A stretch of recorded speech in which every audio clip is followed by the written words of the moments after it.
sit down. Okay. My name is Carr. I'm making this video as a requirement for my EDU 583 class at Georgetown College. It is my class in linguistic theory and analysis. I'm making this video with my student teacher. We'll call her Miss M. I thought it'd be a great idea to make this video with my student teacher because this has been an introduction for her in working with ELL students. We have during the day approximately, I would say 20 ELL students between two classes. I share a class with my partner teacher. We teach science and math, and my partner teacher teaches language arts and social studies. The student we're talking about today we're going to call her Amy. We've changed her name, but Amy is in Mrs. E's homeroom, and she comes to us for science and math. So I thought it'd be a good idea to share my findings with Miss M and to tell her a little bit about WIDA, about the access testing, and how we're going to help Amy have a successful year, and also to help Miss M do the best she can while she's in my room for a short time to learn about Amy and make the modifications that she can in her daily lessons. So the first thing I'm going to tell you about, each ELL student takes a yearly test, and it's called the access test. You know, when you first got here that they would take the kids out for a couple hours. Kind of disrupts the lessons, but it's very meaningful. So we work around that. But so she was here when they first started going to take the access test.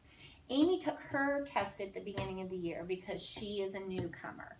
I haven't said this yet. Amy is from Somalia. She speaks Somali. She came to the United States just this year. I guess she came in September. So she's been here since September. That's when she took her access test. A little bit of background on Amy. She came from Somalia. Her family is very transient in Somalia. Her family lived in refugee camps. Amy didn't live in a refugee camp when she was little. She was fortunate enough to live in an apartment, but has no formal schooling. She's had access to books here and there and the idea of getting an education. So she's learned, she's very good at math, and you know that, we've seen her. And so she has no formal schooling, but seems to be educated enough to actually do well in the 4th grade setting. So I'm really proud of her. So she took her access test in August. So once you have the access scores, we'll see that Amy actually scored a 1. There's 4 areas that are tested. So we have reading, writing, listening, and speaking. So when Amy took her test in August, she scored at a level 1, which is entering, which you can see because we hear very few speaking words from her. She answers in one word, her answers are in one word, whether they're on paper or out loud to us. She obviously struggles with our science vocabulary, but I have, and Miss M, and working with Miss Peters, our ELL teacher, we've made modifications for her vocabulary work, as far as pictures. And so what you can see here, I highlighted a few. So in writing, this is what we can expect from Amy being at a level 1. With writing, she can copy words and phrases and short sentences, which we do. She had a lesson today that had notes off the board that Amy was able to copy off the board. This is good to work with the vocabulary that way. She can answer oral questions with a single word.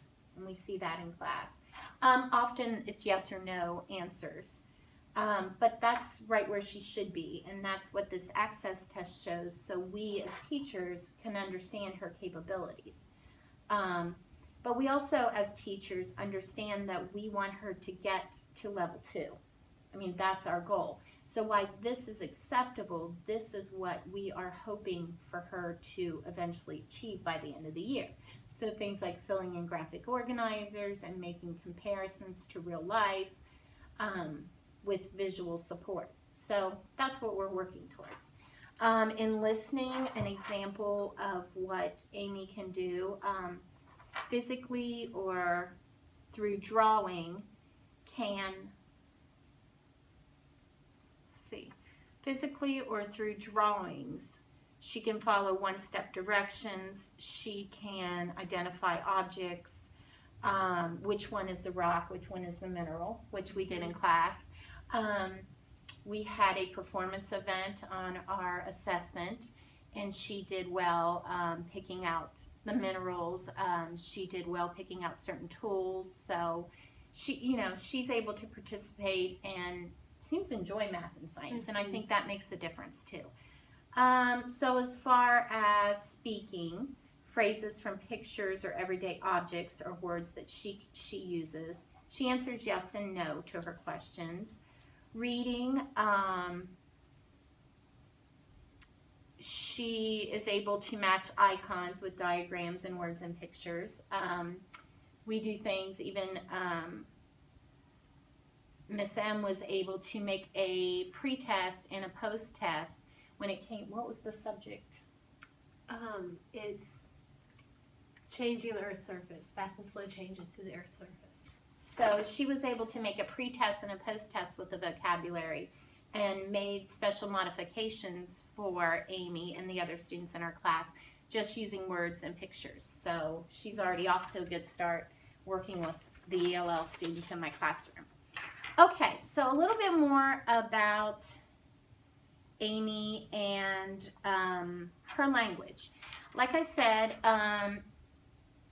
Amy speaks Somali. I'm fortunate enough to have 2 other Somali students, one in my classroom and one in her homeroom.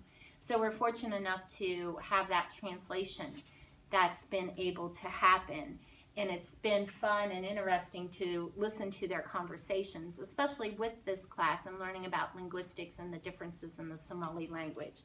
So it's important for teachers to know the differences in the languages, especially at school where we are, because you have so many different languages. And you even have different versions of those languages, particularly with Spanish and Mexican, Guatemalan, or examples that you see in our class where even though they speak Spanish, they speak different dialects or from different regions. So it's important for teachers to understand the differences because of the needs of those students with their language. So for example, Somali language doesn't have a P, a V, or a Z. So you're lucky with language, the cases that we have in our class, the students that we have in our class, most of the alphabet, first of all, they use a letter alphabet. Second of all, most of the words and sounds or letters and sounds correlate with English language. But you'll come across examples like this where they don't have sounds coming to us for these letters. So when they see a P, a V, or a Z, and they're working in class to sound out words, that's going to be a struggle for them because they don't have a base to go off of. So not knowing the difference in the Somali language and our language, you wouldn't catch that and wouldn't be able to focus and fix that right away to help her be a better student in the long run. Her letters C, a combination of DH, KH, QR, X, DO, and actually the accent mark, do not match our English sounds. So they have these letters in their alphabet. They have these combinations of letters, but they make different sounds than the English language. So just knowing this, you can see, when you're reading one-on-one, you're reading in small groups, this is something that stands out to you. So it's important to understand this about Amy, but then to deal with the different languages and cultures in the classroom. Yeah. So it can be a bit of a challenge. Also, the Somali language, they double their consonants in certain cases, and when they do that, it asks them to emphasize those consonants. So it's a way that they pronounce the words differently. To us, so if we use the word little, when we say little, we actually use the D sound. Little, get a little T and a D there, depending on where we place our tongue. But to them, to see that double T has a whole different meaning. So they emphasize the little, is what I heard Amy say the other day in her reading analysis that I did when she was reading out loud. So those are really going to catch her when she's reading, because to see a double consonant means something so much different than in our language. The same thing with vowels. The amazing thing, and I think the thing that I plan on working with as a teacher, and something that should stand out to you, is the Somali vowels only have one sound for each vowel.